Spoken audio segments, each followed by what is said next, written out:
Well, I'm really excited for this conversation today, and I want to welcome to the show, Ginny Brzezinski. Ginny, I'm so glad you're here. Amy, I'm so happy to be here. It's such a great show you have. I'm excited. Thank you. Thank you. I talked to Ginny yesterday and she said, you know what, Amy, I'm going for a 40-mile bike ride. I love that. And I just said, how was that? She said, it was awesome. Do you find time like that in your life just to create that time for you? I do. Well, I think that the pandemic really helped with time, and apparently it helped a lot of people get into biking because now I can't find a bike to Isn't that true? purchase. Isn't that I'm crazy? riding a bike that is really meant for teenage boys who bike in the woods, and That's it's perfect. two sizes too small for me. But I get out there and I bike and bike and bike and bike, and I hate to say this, but it makes me feel extra good when I pass somebody who's on a $2,000 bike with Yes. all their biking spandex, and I'm in my whatever I can put together and get on my bike, and I Love pass it. them, and it's a good feeling. You're When you're like, in your yes. 50s, you need to take it wherever you can get it, right? Yes, you do. I So love that. I love that. it's It's so true about bikes. And my daughter bought one this summer. She usually works in New York City and now she's remote. And so she ended up buying a paddleboard and a bike this summer. And she couldn't find one either. I mean, people are out there, they're moving. yeah. And that's what we need to do to keep our sanity. Yeah, absolutely. Biking Yeah. is awesome. I can't run anymore because I've got a bad knee, but I can bike and I am loving it. It's been my 50 something Yes. exercise that I absolutely love. So I Yeah. highly recommend it. Yes. Good. Well, I'm so excited to have Ginny here because, I love to share stories of women that are inspiring. And, around this space, there's so many women out there that are doing incredible things. But I want Ginny just to share her story, her journey. We're going to be vulnerable and sharing, times that we might have felt stuck or fears that would set in that so many, of us have at this stage of life. So, Ginny, let's just get started with just a brief intro to you and your journey. Well, if we're talking about a career, let me start with my career journey. Yeah, great. I spent 13 years on Capitol Hill working in the Senate. I was a Senate press secretary and a Senate communications director. 6 years I was the communications director for the Senate Finance Committee, and I loved it. And Amazing. then continued to do that while I had my first child. And then I got pregnant with my second. And when I was probably my second trimester, my boss lost his reelection bid. And so I was out of a job and about 7 months pregnant with a 1-year-old at home. And so I decided that I would stay home instead of trying to look for another 80-hour-a-week job and childcare for 2 kids. And it was the year 2000. And so there weren't a lot of remote flex jobs Right. available. So Right. I was a stay-at-home mom for about 6 years and I loved it. Yeah. And then when my kids were in kindergarten and first grade, I decided to go back to work, and I wanted to not have to deal with a commute and have flexibility on picking the kids up from work. So I got my real estate license. Good for you. That's And awesome. I spent 10 years in residential real estate and had a great run. I worked in a historic district in Alexandria and loved the houses that I sold and loved the people Sure. I worked with, and had the flexibility to pick up my kids. And Yeah. basically every house I sold was pretty much within walking distance of my house. So there was no Nice. commute. It Yeah. worked out well. But then once the kids got old enough to be driving themselves and really became independent, it dawned on me that I could now really do something different, something Right. that I wanted to do, that wasn't, to try and fit into other people's lives. Right. But I didn't know what that would look like. And I figured I didn't want to spend the next 20 years trying to sell houses. Not that there's anything wrong with that. I wanted to do something A new something challenge. that meant more to me. Mm-hmm. But it was around the time of my 50th birthday. And, I'd done turning 30, done fine with that, done turning 40. That was fine with that. Me too. 50 sucked. Yes. It It did. did. Yes, I agree. I can't wait to hear why you say that, it, because it's a big number, right? It's 5 just decades. felt like Yeah. crap. I mean, what, I didn't like the job I was in. My kids are about to leave me. And that, that's a big part of our identity, isn't it? Being a mom. And here they didn't need me anymore. And I thought, what am I going to do with I have so much that I can give, Yes. but Right. here I felt like, you begin to feel like you're invisible. Nobody cares anymore.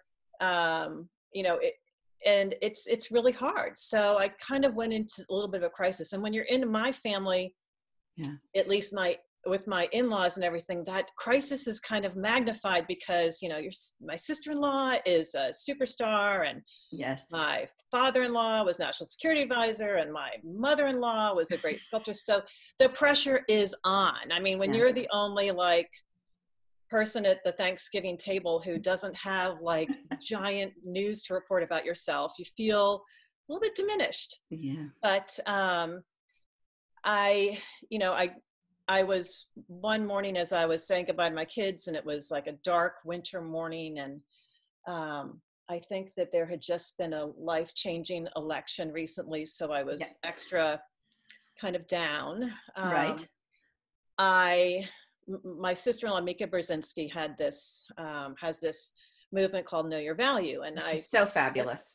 Love I thought, that doesn't speak to women like me, women who've had zigzag careers, or women who are in their 50s, or women who might have taken some time off from work. And so I texted Mika and I said, Mika, I really feel like Know Your Value needs to address women our age, and women who have not totally leaned in the whole time, who've done a bunch of different things. And because we have a lot more that we want to do, but we don't know how to do it.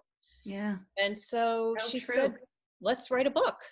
And so that's how this all started in late 2016. And so that's when we decided to write Comeback Careers. And which is talk amazing. about how to reinvent your life after age 40, 50, 60 and beyond. Yeah, which I love. You know what? And I just want to circle back for a minute, because I talk about creating this highlight reel, and looking back at what you've experienced. And we share some similar things in our backgrounds. And of course, that whole mom thing where, you're needed every day, making lunches, or, involved in committees or PTA and all those things. And all of those things really are adding value. And those experiences translate. And sometimes we get stuck. I had a similar experience where I was just sitting there thinking, I have more to do. And probably if you would have asked me at 30, at 50, how I'd be feeling, I would think I'm feeling a lot older than I really am. Because right now, between 50 and 60, I'm like, bring it on. There's so much more to do. And you really created your own little cannonball moment there. I talk about cannonballing with confidence. And you did, because you texted Mika and said, let's do this. And you really brought value to women our age. And I love that. So what went on from there? You wrote this book and you started having these conversations. Well, when she said, let's write a book, I mean, literally I texted her and she's on set, and somehow she manages to text me back while she's interviewing somebody. And I could not even figure out how this all happened. But when she said, let's write a book, I'm thinking, she doesn't really mean let's write a book. She means why don't I put together a pamphlet for one of her conferences? I'm sure that's what she's talking about. So I'm like, sure, okay, sounds like a great plan. And then the next day we're talking about it, and she goes, no, we're going to write a book. I'm like, what? I've written press releases. I've never written a book. What are you talking about? I mean, that's okay. It's, you may be able to do all these things, but I can't write a book. And she's like, yeah, you can. She goes, you can talk to all these people you put together, you can research it, you can do this. I'm like, so there was a time lapse between the time I said I would write a book and the time I actually started writing the book, because I went through weeks, literally weeks, maybe even months, thinking I'm going to start this book next week, right? Because I'm too scared to start it right now, because that means I have to call somebody up and interview them, and they're going to go, who the hell is this? I don't have any reason to talk to you. Yeah. And so it scared the crap out of me. And just getting started was huge. But it literally, I mean, I reached a point where I almost called her up and backed out because I thought, Did you? I can't do this. Oh yeah. Oh yeah. I thought, Really? I can't do this. I mean, Yeah. Yeah. and I said, I actually had coffee with a friend and she's like, look, you're looking at it from too big a perspective. You need to just one step at a time, just, Yeah. one Great little advice. bit at a time. And you can do this. Mm-hmm. It's like, okay. So. Isn't that amazing? That whole fear thing. That Yeah. fear thing gets Oh, us stuck. yeah. And but we have to realize that feeling of stuck. And that's what I try to talk to women about too. Really, we have to realize that let's be grateful for being stuck because we know there's some way to get unstuck and there's something bigger out there. Yeah. So, for the women listening that are at that point, whether it's starting a business or a book or volunteering or, even going back to get a degree, maybe even getting out of bed and getting to the mailbox and, getting moving. What advice would you give those women? Because you've had those feelings of self-doubt, those feelings of fear. How do we get them moving? How do you get yourself motivated just to propel yourself forward? I think you really have to just take it one step at a time Yeah. and congratulate yourself when you've taken even the smallest step to know that Right. you've done that. I'll give you an example. I have, I worked in government and politics before, but I wanted to get involved on a local campaign a little bit over a year ago. And one of the things that I had to do was canvas. This was pre-pandemic. I had to Right. go up and knock on somebody's door and tell them, and this was not like knocking on somebody who wasn't also my party. It was somebody from a list who Sure. had voted that way. So it wasn't that hard, but for me, Right. it was, I'm sitting in my car, staring at the door at the first time going, I just need to do this. I just need to do this. I'm like, what if they're mean to me? What if they tell me, I'm wrong? What if they want to actually get into a discussion and an argument over it? I'm like, I just have to do this. And it's a school board election, school board. I mean, we're not talking. Right, exactly. But still, yeah, I can It relate. was scary. So I go up and I knock on the door and the person answers the door. And, I said, this is the candidate that, who's running this. This is what else is on the ballot. These are important things to look for. And the person was like, I didn't even know there was an election. Thank you so much for telling me. Oh. And, and most of the time when you're canvassing, people don't even answer the door. You just leave literature. Right. So it's not that hard. But just to know that I could do this. And it seems so, I just give that as an example. It's not writing a book. It's just like talking to somebody. Yes. And it can seem like such a huge mountain, but once I started doing that, I was like unstoppable. I became like the best canvasser out there because I was enjoying it so much. Right. It was empowering. It was a new Right. challenge. You stepped outside your comfort zone. And I'll tell you that where I learned to canvas was actually, and this is one of my favorite groups, is Moms Demand Action, the gun sense. Yeah. And being from Connecticut, I'm sure you've heard of them. But wow. Yeah. So, just gaining confidence, I think, is a matter of just taking a small step, but also just like you talk about with cannonballing, doing something that you're afraid of. And even if it's a small thing. Exactly.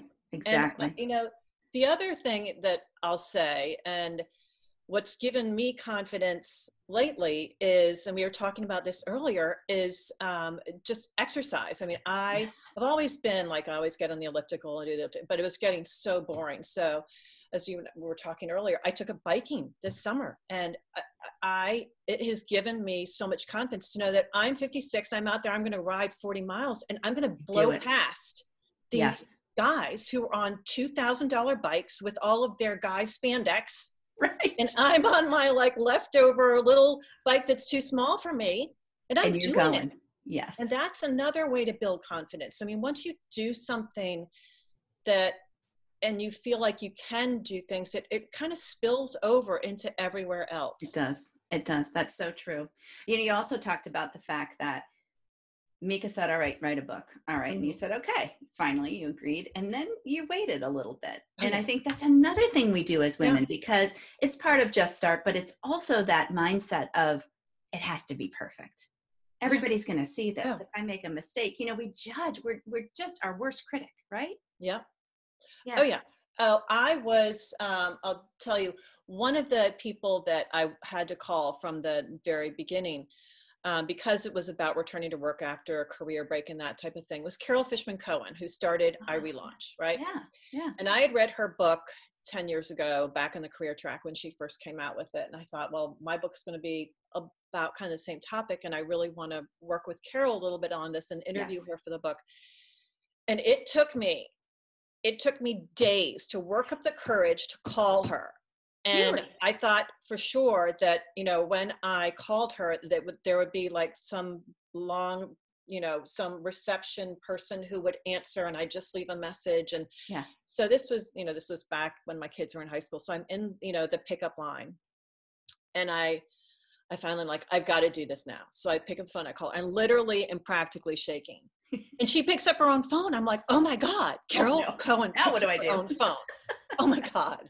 Like, how did I get her number? Right. And we started talking, and she's one of the people I admire the most. She is awesome. Her group, I Relaunch, is fantastic. Amazing. What she's done is incredible. And, it was things like that. And then it was things like I had to, interview people who are celebrities. And Mika did some of those interviews for the book, but she also had me do some of them. And that was intimidating. But it's things like that. You have to just get over your fear. And once you get over the fear of doing things like that, it does build confidence. Yeah. So true. So true. For women that are listening that might be wanting to get back out into that career, I know a lot of them, their fingers just kind of keep going over that send button. They're just not quite ready to do it. Mm-hmm. What advice would you give them? And also to that, just the second part of that is, there's so much research around when women look at job requirements, mm-hmm. and they have to check all the boxes or they totally count themselves out. We've got to get past that and real, because mm-hmm. men, if they don't check all the boxes, they still apply. They don't care. They make 40% of them. They're like, I'm good. Yes. Yeah. Exactly. Women are like, I missed 0.5% of the requirements. There's no way I can get apply for this job, right? Yeah. So no, that's so true. And I think that it is hard to put yourself out there. It's really, really, really, really hard because you're afraid of being judged. Right. You're afraid of failing. There's also a fear of, what if they call me for an interview? Exactly. I don't know if I had said, what if they do call me? Then I'm really screwed. Right. Right. Just as afraid of like getting a call back as you are of not getting a call back. Yes. So it just takes practice, because when you are applying for jobs after time off, or if you're transitioning to something else, there's going to be a lot of like nothing back. There's going to be a lot of, if you get in, there's also going to be a lot of rejection, and you have to be ready for that. But one thing I always tell people is that don't just send your resume over and over again into, the algorithm of online applications, because that's hard for anybody. That's hard for people who had never stopped working, who are, those things are tough. What you need to do is, if you've identified what you want to do and the places you want to do it, you need to start searching for your connections and get somebody on the inside to help you out, because that's hard. But you also do need to be ready for rejection, and rejection does, start to build in you and make you stronger. And you also, maybe you can figure out if you can get feedback on what didn't work. Why didn't I get it? Yes, exactly. But it's so hard, because it's hard to you feel naked, you feel like, well, I've been doing so well at what I've been doing, whether you've been a mom, whether you've been raising your kids, whatever you've been doing. And all of a sudden you feel like you're suddenly bare, and people are going to judge you for the choices you've made. Right. And, in some cases that's true. I mean, let's face it, there is that kind of real attitude sometimes, but you need to figure out what you're good at, what it is you want to do, where you want to do it. And then you just need to go for it. You also need to do your homework, you need to do your research, and you need to update your skills. And don't let anybody tell you you can't do it anymore, or you're too old, or Exactly. That's nonsense. So much power in that. And you made such a wise point there about using your resources, using your network and Mm-hmm. asking for help, Mm-hmm. taking that risk. Ask that friend that was, or that colleague, Mm-hmm. or your husband's colleague, or your whatever it is, and ask them those questions and have those conversations, because it is so important. I had a woman once say, Amy, I don't have a network. I mean, I have been out of work for 20 Mm-hmm. years. I said, yeah, you have a network. Let's talk about your personal network. You're all of these different things. We just don't take the time to realize it. And I think you made a great point with just ask them the questions, and hone in on those skills that you have. And so that's such fantastic advice. Yeah, go to your former colleagues and Yes. say, I am interested in returning to work. Here's what I have been doing. Here's what I would Right. like to do.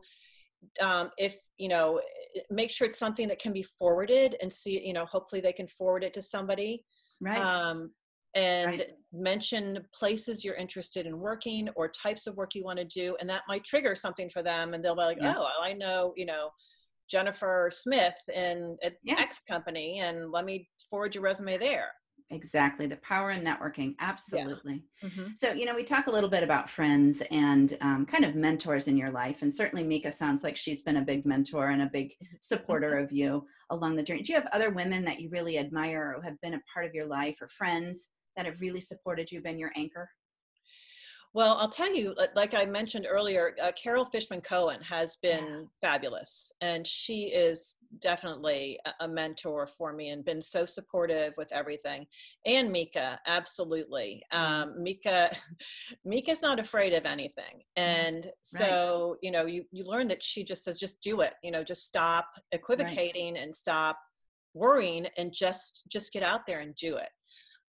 So those are definitely two people who've, Yeah. Yeah. recently, who are mentors for me. It's fabulous, because sometimes women can really, feel a little bit lonely, feel a little bit isolated, and you need those mentors, those friends, those connections. I You think really do. that for women, and I think for men too, I think Yes. especially at our age, to have a group of friends Yeah. is so important. Friends that you can talk to. I've had this text chain with, Yeah.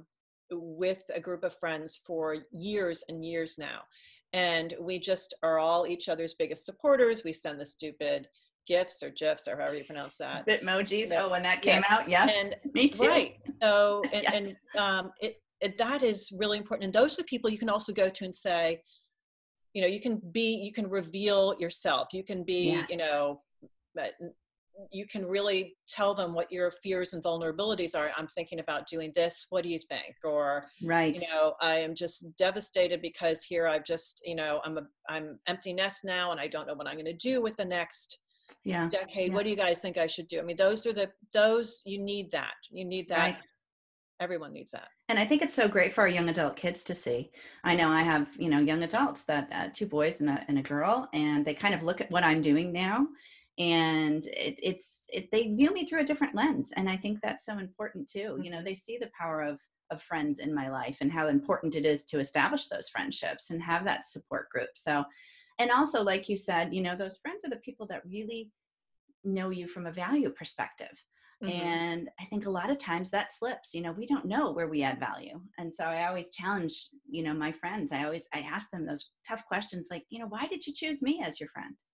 And they'll be like, oh, Amy, come on, that's so silly. Of course, you know why. I've been your friend for 10 years. But when you really ask them, then all of a sudden you absorb that and you listen and you say, okay, wow, I add value to them in this way. And that's so empowering. And I think we need that. I really Mm-hmm. think we need that. Absolutely. Yeah, absolutely. A very good friend of mine just went through breast cancer, and surgeries and everything. And I think that, it these things do start to happen Right. more frequently at with people in our age group. And I think that that's another important thing to go, to hold on to each other for. Exactly. Yeah. Exactly. Thanks so much, Ginny. So much value in this. I see your book sitting back there. So on the podcast, you won't be able to see it, but I'm going to link it to the episode notes, Comeback Careers. They wrote it together, Mika and Ginny, and it's a fantastic book, available everywhere. You can get it, of course, on Amazon, but bookstores anywhere. And I just really, I'm so happy that our paths have crossed, because there's so many similarities, and I've learned so much from you in this conversation. And I think that's also a takeaway for women and men that are listening, that it's so important to, collaborate and to learn from each other. There's so much value in that. Well, thanks, Amy. This has been great. Yeah. I really love talking to you, and I Oh, love your good. TEDx talk. And Oh, thank you. Thank you for listening to I'm that. learning from your podcasts that I've listened to. Yeah, yeah, it's wonderful. We're really a force. 50 is a big number. I had my I went in for my annual physical the other day, and she sat me down and she said, "Amy, you're doing a ton." I said, "Yeah, I know." She said, "Just remember, you're 50. Okay. So honor that, respect that, remember that." And I said, "You know what? That's true. I am 50, but 50 to 60, 60 to 70, it's gonna be good stuff." So one question I have that I ask everybody, and I can't wait to hear what you say, is, Ginny, if you were sitting on your couch and you look over and there you are at 30, and you might have been working at Capitol Hill then at 30, I what was. advice would you give her? Well, a couple of things. I think that one thing I would say is keep your toe in things, even while you're, in your career, even while you're raising the kids, Yes. because you want to be able to go back to that. Mm-hmm. And I was thinking about it because I knew you were going to ask this. The other thing I would have said is, don't be afraid to have more kids. I think I freaked out after I had 2 kids and they were just Yeah. 14 months apart. And I thought, I can't do this again because it's too chaotic. I need to wait. And then of course it's too late. So Yeah. I know No that one's that's ever probably said not that. an answer you were expecting from somebody who just wrote Comeback Careers, but that is one thing that I I like wish I'd that. done a little differently. Yes, exactly. Ah, so powerful. Absolutely. Well, thank you, Jenny. I love this. And I look forward to more conversations. Thanks, Amy. Yeah.